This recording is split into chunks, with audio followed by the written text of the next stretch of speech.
Aujourd'hui, nous annonçons l'équipe d'Île-de-France Mobilité. C'est 5 athlètes liés à la mobilité qui viennent de toute l'Île-de-France. 5 athlètes, j'allais dire paritaires comme j'aime, 3 filles, 2 hommes, divers, avec l'aviron, la course, le vélo et même le rugby, et qui vont être parrainés par Île-de-France Mobilité pour ces JO, et qui seront aussi nos ambassadeurs vis-à-vis des agents des opérateurs de transport, vis-à-vis des agents d'Île-de-France Mobilité, vis-à-vis des voyageurs des transports en commun, pour aller raconter cette formidable aventure des Jeux. Je suis très fier d'une équipe qui est pluridisciplinaire, qui est inclusive. Moi, les transports sont indispensables à mon quotidien parce que, comme vous le disiez tout à l'heure, moi je suis déficiente visuelle.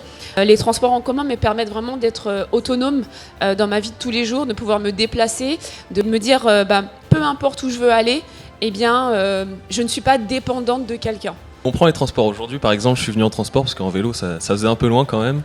Mais ça m'arrive d'aller à l'entraînement en vélo, mais pas souvent quand même. Vraiment, quand il fait beau, j'en fais tellement au quotidien que j'évite en dehors. De pouvoir rencontrer aussi tous les agents d'Île-de-France Mobilité, parce que vous travaillez aussi pour rendre ces jeux magnifiques.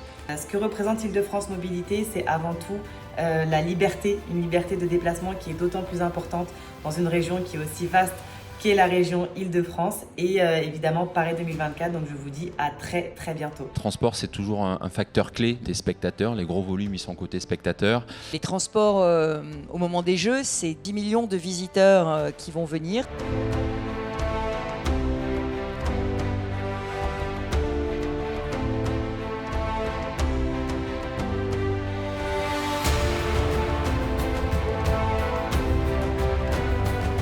Le CIO le dit, c'est sans précédent d'avoir un tel niveau de préparation, y compris sur les transports.